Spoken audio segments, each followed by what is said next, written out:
This is part two of our series on the birth of the Renaissance and Italian city-states. I've given you some previous videos about the city-states, but I did want to just sort of re-emphasize and highlight what they really meant to that start of the Renaissance. The Italian city-states were just like the happening places. Okay, they became very powerful. They became very good at businesses, and businesses meant money, and money meant people would spend that money supporting the arts and learning and knowledge and advancement and progress. It was quite remarkable, actually. Okay, let's get started. So, how did the growth of cities contribute to a changing worldview? Well, of course, number one, trade. Okay, it was trade that really got things going for these cities. By the late Middle Ages, Europeans wanted more exotic items. Okay, so they started seeing items and goods trickling in from Asia, and often they were brought back by crusaders, right?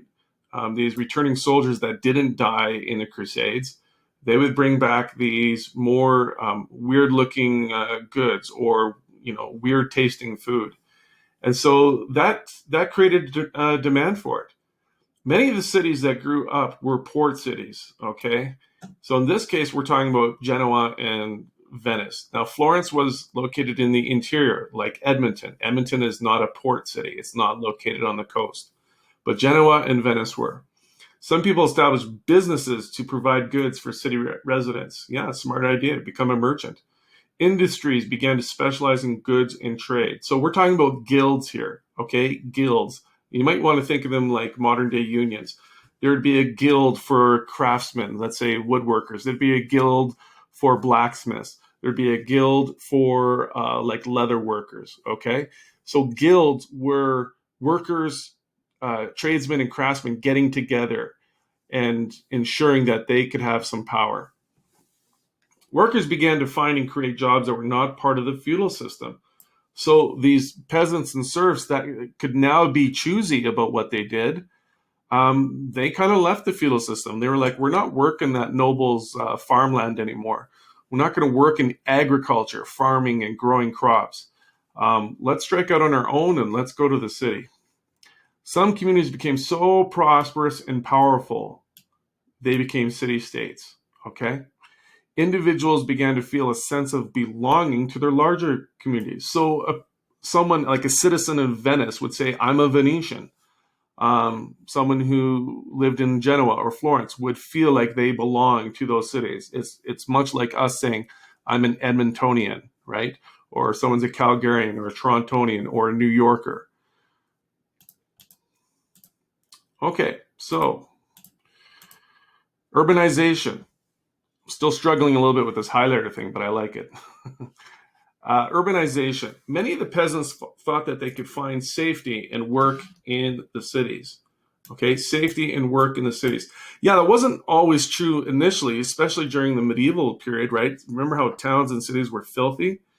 And these larger city-states didn't necessarily, offer more safety, but it could have been more safe than working out in the countryside. Remember, if feudalism falls apart, there may be sort of a lack of law and order. So some cases, citizens felt, or serfs and peasants, or whoever was moving to the city, they would have thought that maybe the cities were safer. Certainly, they would have said, well, there's work in the cities. If these cities are like booming, there's probably jobs there, and there's probably better paying jobs. There's more opportunity. The migration of people from small towns, villages, and farms to the larger cities, that's called urbanization. Okay? Urbanization. Landowners didn't have workers, so they moved to cities and started businesses. You notice how that animation was a little bit out of order? They didn't have workers, so they moved to the cities. So not only did the workers move to the cities, but the landowners themselves, they moved to the cities. Okay? Cities started to boom and people sensed the opportunity. It's not quite unlike like when people moved to Fort McMurray all over from Canada, when Fort McMurray was really booming there, like from 2002 to about 2007. my gosh, that city was just going crazy, out of control. Okay, so I'm going to pause and I'll ask you this question. Which of the following is an example of urbanization? Okay, choice A, people moving from Edmonton to the tiny village of Daysland. That's a little village about an hour and a half from Edmonton. It's where my dad was born. People moving from Canada to Europe. People moving from Alberta to Ontario. People moving from the small town of High River to Edmonton. Okay, so I'll pause. Okay, let's check your answers and see what you came up with. Now, the answer actually would be, just to go back one, the answer would be going from small town. Brutal. Okay, I'm gonna have to edit this. This is BS, man. Okay, let's talk about an answer here. If you said the small town of High River to Edmonton, you were basically right. Okay, people moving from Edmonton to the tiny village. No, that's kind of the reverse. So no. People moving from Canada to Europe. Well, no, that's not urbanization. That's talking about going from a country to a continent. People moving from Alberta to Ontario. No, urbanization is not about province to province, okay? People moving from the small town, yes, of High River, yes, to Edmonton, yes. Edmonton, in this case, being the big city. So the answer would have been D, okay? I'm a little miffed that the highlighter only goes in straight lines. I can't actually circle stuff, but you deal with it. So the city-state's emergence is sort of like the beginning of the birth, right? When the baby robin emerges from the egg or the caterpillar emerges from the cocoon, it's sort of the start of something. City-states prospered in Italy because mountains to the north. So if you remember your geography at all here, I think I'll actually just switch this to purple. Okay, right around there on the northern part of Italy, okay, you've got mountains. And those mountains protect Italy. It's tough to move armies through mountains, okay? So Italy had this really neat geographical protection that just sort of cut itself off. Not so badly that they couldn't trade, but it was sort of kind of a deterrent. Like people were like, hey, let's invade Italy. And it's like, we got to take stuff through the mountains, we got to feed the soldiers and let's not bother. Trading cities began to thrive in Italy, okay? The ruins from Roman times, so down here, this is Rome, right?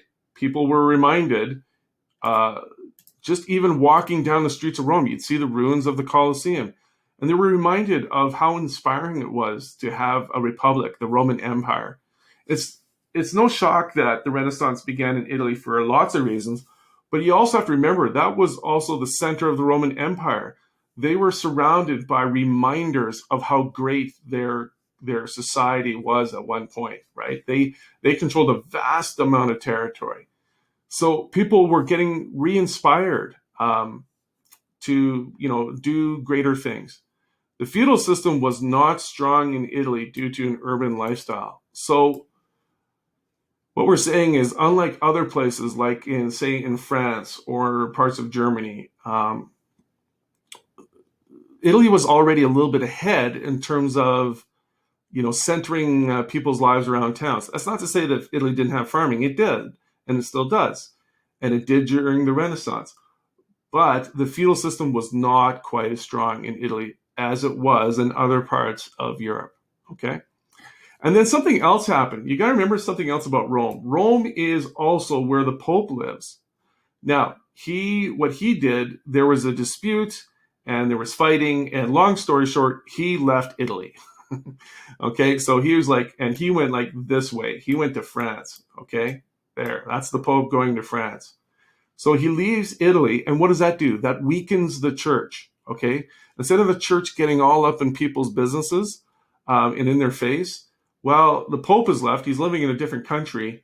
And so people maybe thought about religion a little bit less, okay? And the church wasn't quite as powerful as it used to be. Okay, there's the Pope there, and he's taking his throne and his nice golden seat, and he's going to France. Okay, so a city-state is an independent society governed by itself. So important, I pre-highlighted it. It's governed by itself. It's as if Edmonton didn't answer to Alberta or didn't answer to Canada. If Edmonton was a city-state, we wouldn't have to be talking to Premier Kenney or Prime Minister Trudeau. We would be running our own show. Okay? Most of the city-states were controlled by despots. We covered that a little bit in previous videos. Despots you may know. Do you recognize any of them? I think maybe most of you can name one, and some of you can name two, and I'd be really impressed if you could name all three or four. Oligarchy, that is wealthy, rich people. Powerful, wealthy, rich people, okay? Jeff Bezos, Amazon, the guy that's worth $160 billion or whatever, he's thought of as an oligarch. He's rich and powerful. Some of the city-states in Italy signed a treaty backed by the Pope. Remember, papacy means Pope. That would not allow any one city-state to become powerful enough to threaten or overthrow any other city. So basically, cities like Florence, Genoa, Venice, Milan, Naples, they all got together and they said, listen, instead of like being at each other's throats constantly, let's just simmer things down and realize that we're going to get wealthier and more powerful if we decide that we're going to balance the power out, right? Instead of one city becoming dominant and then the other cities like trying to invade and kick them down and make sure they don't get too powerful, let's all share the power, okay? That's a simple way of explaining it. It's obviously more complicated, but it's good enough for our purposes, okay? So for a while, in other words, the city-states decided that they were going to get along for a while. Lasted about 4 or 5 decades, 40 or 50 years. Okay, the success of city-states, again, they had geography. They had geography in their favor, all right? Italy was the closest to the ports. Italy has this wonderful geographic advantage of being kind of in the middle. And that long peninsula, like, let's just go back here. This long peninsula, where I'm moving my mouse here, I mean, look, it just naturally lends itself to being, friendly to trade.